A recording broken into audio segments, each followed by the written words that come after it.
Guys welcome back to back my YouTube channel. स्वागत है आपका आज की अगली नई वीडियो में। वीडियो स्टार्ट करने से पहले आपसे अनुरोध करेंगे कि क्लास सॉल्यूशन बाय अभिषेक सर के इस पोर्टल पे आप नए हैं तो आप चैनल को सब्सक्राइब करिए, वीडियो अच्छी लगे तो लाइक करिए और दोस्तों के साथ शेयर करिए। तो आज की वीडियो में हम बात करने वाले हैं, जैसा कि आप देख रहे हैं, प्रकाश का वर्ण विक्षेपण। प्रकाश का वर्ण विक्षेपण क्या होता है, ध्यान दीजिए। इसी शब्द को कई जगह कई रूपों में दर्शाया जाता है। जैसे प्रकाश का वर्ण विक्षेपण हो गया, प्रिज्म द्वारा प्रकाश का अपवर्तन हो गया, ठीक ना। इसके बाद आपका इन वायुमंडल में बनने वाला इंद्रधनुष में रंगों का वर्णक्रम हो गया। सारा चीज एक ही होता है। क्या होता है? एक ही होता है। तो इसको देखेंगे क्या होता है, ठीक ना।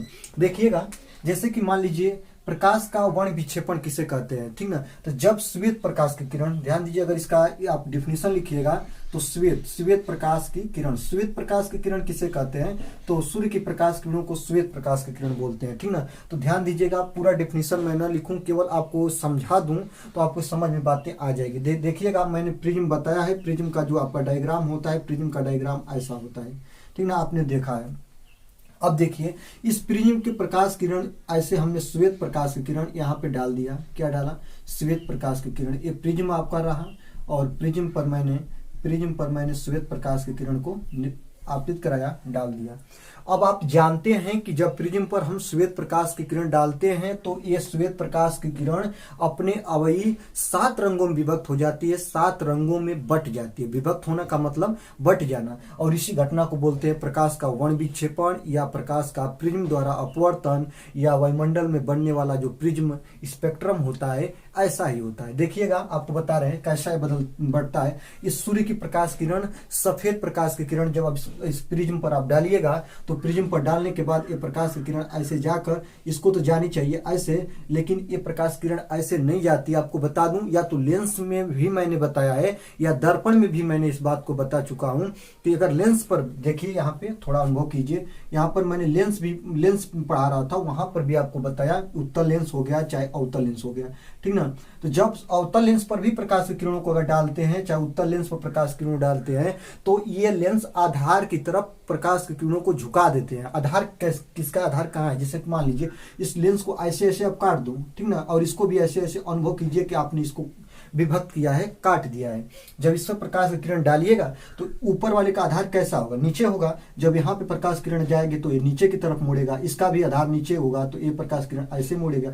मतलब ये होगा, देखिए अब इसका आधार कहाँ हो जाएगा? ऊपर हो जाएगा। तो इसका मतलब यही है कि उत्तल लेंस प्रकाश की किरणों को एक बिंदु पर एकत्रित करता है, और अवतल लेंस होता है और प्रकाश की किरणों को फैलाता है। क्या करता है? फैलाता है। अब देखिएगा, यहाँ पे श्वेत प्रकाश किरण और प्रिज्म वाला मैटर जो मैं पढ़ा रहा हूँ कि प्रकाश का वर्ण विक्षेपण किसे कहते हैं, अगर इसका आप डिफिनेशन पूछिएगा मुझसे, परिभाषा पूछिएगा, तो मैं केवल एक ही बात बताऊंगा कि जब सूर्य की प्रकाश किरण या श्वेत प्रकाश की किरण किसी प्रिज्म से गुजारी जाती है, तो किसी प्रिज्म से गुजारने पर प्रकाश किरण का अपवर्तन हो जाता है, और प्रकाश किरण का अपवर्तन हो जाने के फलस्वरूप प्रकाश किरणें अपने अवयवी 7 रंगों में विभक्त हो जाती है। इस घटना को प्रकाश का वर्ण विक्षेपण या प्रिज्म का अपवर्तन बोलते हैं, या प्रिज्म का स्पेक्ट्रम बोलते हैं, ठीक ना।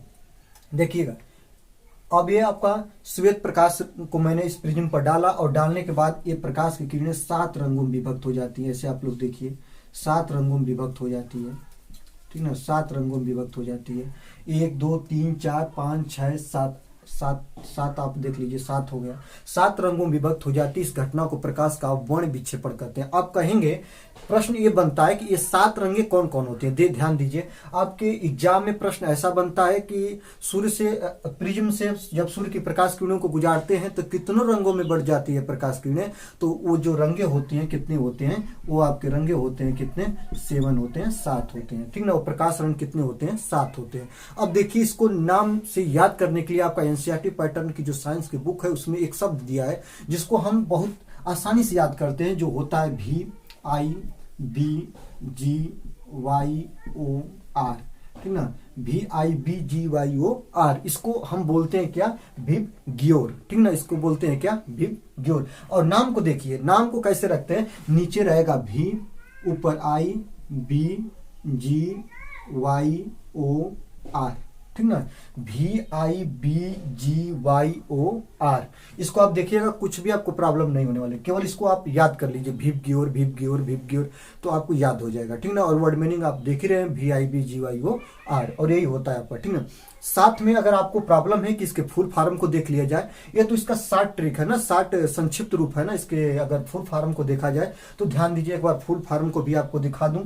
रेड, आर फॉर क्या होता है, आर फॉर आपका रेड होता है। रेड का मतलब क्या होता है, लाल होता है। क्या होता है, लाल होता है, इसको ध्यान दीजिएगा। आर फॉर क्या होगा, रेड होगा, ठीक ना। इसको अगर इंग्लिश में आप कहेंगे तो लिख दे रहा हूं यहाँ पे, आर फॉर जो हो जाएगा रेड हो जाएगा, ऑरेंज हो जाएगा, ऑरेंज हो जाएगा, ऑरेंज, ऑरेंज मतलब नारंगी होता है, नारंगी, इसको आप ध्यान देंगे। वाई फॉर येलो होता है, येलो का मतलब आप लोग जानते हैं, येलो मतलब पीला होता है। जी फॉर ग्रीन होता है, जी फॉर क्या हो जाएगा, ग्रीन हो जाएगा, और ग्रीन मतलब आपका जो रंग होता है हरा होता है। और आगे देखिएगा, आगे बी फॉर ब्लू हो जाएगा, और ब्लू का मतलब नीला, यहाँ पे मैं लिख भी दूं, हरा, पीला, ऑरेंज मतलब नारंगी, नारंगी, और रेड मतलब लाल, ठीक ना। आगे देखिए, आई, आई फॉर होता है INDIGO, इंडिको, इंडिको, और इंडिको मतलब होता है आपका जामुनी, जामुनी होगा। और वायलेट, ठीक ना, VILOTE, वायलेट मतलब होता है आपका बैगनी। क्या होता है, बैगनी, ठीक ना। तो आप नाम भी देख लिए, ये कितने होते हैं, 7 होते हैं। भिवग्योर से इसको याद करते हैं, VIBGYOR, फुल फॉर्म वायलेट, इंडिको, ब्लू, ग्रीन, येलो, ऑरेंज और रेड होता है। नाम भी मैंने आपको बता दिया। और ध्यान दीजिए, परीक्षा में प्रश्न क्या बनता है, परीक्षा में एक प्रश्न बनता है कि सूर्य के प्रकाश किरणों को जो प्रिज्म से गुजारते हो तो यह कितने रंगों में बढ़ती है, तो 7 रंगों में। कौन कौन से रंग होते हैं, तो ए रंग होते हैं। और ध्यान दीजिए, इन रंगों की तरंगदैर्घ्य पूछता है बाबू, इसको भी ध्यान दीजिए, तरंगदैर्घ्य, तरंगदैर्घ्य, तरंगदैर्घ्य की बात कर लिया जाए तो बैगनी रंग का तरंगदैर्घ्य जो होता है 3900 एंगस्ट्रॉम, और इसका जो ऊपर जाइएगा तो आपका मिलेगा क्या, 7800 एंगस्ट्रॉम, ठीक ना। बात रही थोड़ी डाउट वाली, डाउट वाली बात ये बनती है कि ये आपके बुक में हो सके तो 4000 एंगस्ट्रॉम लिखेगा, तो आप कमेंट बॉक्स में हमसे कहिएगा कि ये तो आपने गलत बता दिया। नहीं, किसी किसी बुक में 3900 एंगस्ट्रॉम, और किसी किसी बुक में ये मान जो दिया है 4000 एंगस्ट्रॉम दिया है। लेकिन आप देखिएगा, हो सके कि आपके बुक में 3900 एंगस्ट्रॉम ही दिया हो। बहुत सारे बुकों का अगर प्रिपरेशन करने पर आपको पता चलेगा कि जो बैगनी रंग का जो तरंगदैर्घ्य होता है 3900 एंगस्ट्रॉम होता है। इसको आप भी ध्यान से दीजिए, देखिएगा। देखिए, अब अगला बात बताते हैं। अगला आपका प्रश्न ये बनने वाला है, प्रश्न आपके बुक में या आपके एग्जाम में ये बन सकता है कि किस रंग का, कौन सा रंग अपने मार्ग से सबसे अधिक विचलित होता है, या किस रंग का विचलन किस रंग का विचलन सबसे अधिक होता है, ठीक ना। तो ध्यान दीजिएगा, विचलन अगर देखा जाए, सबसे अधिक विचलन, ठीक ना, यहाँ पे मैं लिख देता हूं सबसे अधिक विचलन।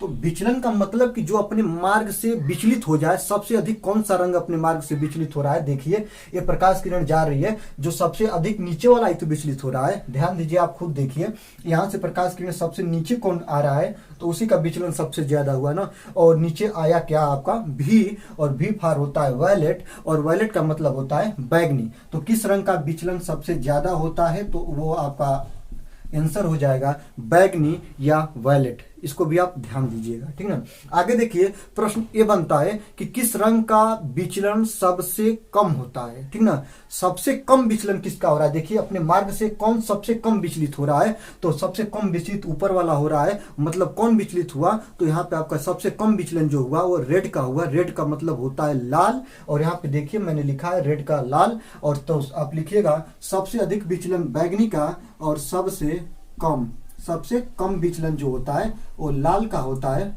मतलब रेड का होता है। मतलब क्या, रेड का होता है सबसे कम विचलन, और सबसे अधिक विचलन होता है जो बैगनी का होता है। ध्यान दीजिए, अभी इतना ही नहीं प्रश्न बनता है, प्रश्न और बनते हैं। प्रश्न और क्या बनते हैं उसको भी अगर कवर कराऊंगा आपको बताऊं, तो प्रश्न ये बनता है, किस रंग का तरंगदैर्घ्य सबसे अधिक होता है। ध्यान दीजिएगा, बात को समझिए, किस रंग का, यहाँ पे देखिए प्रश्न एक बनता है कि किस रंग का तरंगदैर्घ्य, किस रंग का तरंगदैर्घ्य सबसे अधिक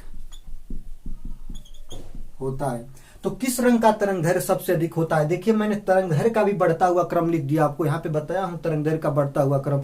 देखिए बैगनी रंग का तरंग दैर्घ्य सबसे कम है और लाल रंग का तरंग दैर्घ्य सबसे अधिक है। ध्यान दीजिए तरंग दैर्घ्य का मात्रक जो होता है इंग्रेस्ट्रान होता है। क्या होता है? इंग्रेस्ट्रान होता है, और इसको हम इंग्रेस्ट्रान में नापते हैं, ठीक ना। एक इंग्रेस्ट्रान बराबर, यहाँ पे देखिए अगर लिखना चाहूं तो एक इंग्रेस्ट्रान बराबर 10 के पावर 10 मीटर होता है। इसको भी आप ध्यान दीजिए, बहुत सूक्ष्म दूरी होती है, इसको भी आप कवर करिए, ठीक ना। तो किस रंग का तरंग दैर्घ्य सबसे अधिक होता है? तो देखिए यहाँ पे 7800 एंगस्ट्रॉम मैंने लिखा है, किस रंग का? लाल रंग का, ठीक ना। तो किस रंग का तरंग दैर्घ्य सबसे अधिक होता है? तो लाल रंग का। और किस रंग का तरंग दैर्घ्य सबसे कम होता है? तो वो जो आपका हो जाएगा, वो क्या हो जाएगा? बैगनी रंग का। बैगनी रंग का जो तरंग दैर्घ्य होता है वो आपका सबसे कम होता है, लाल रंग का तरंग दैर्घ्य जो होता है सबसे अधिक होता है, ठीक ना। अगर विचलन और तरंग दैर्घ्य को ही ध्यान में देखा जाए तो इसी कारण लाल रंग का सिग्नल बनाया जाता है। क्या बनाया जाता है? रेलवे आदि या ट्रैफिक का सिग्नल लाल रंग का क्यों बनाया जाता है? तो लाल रंग का विचलन सबसे कम होता है,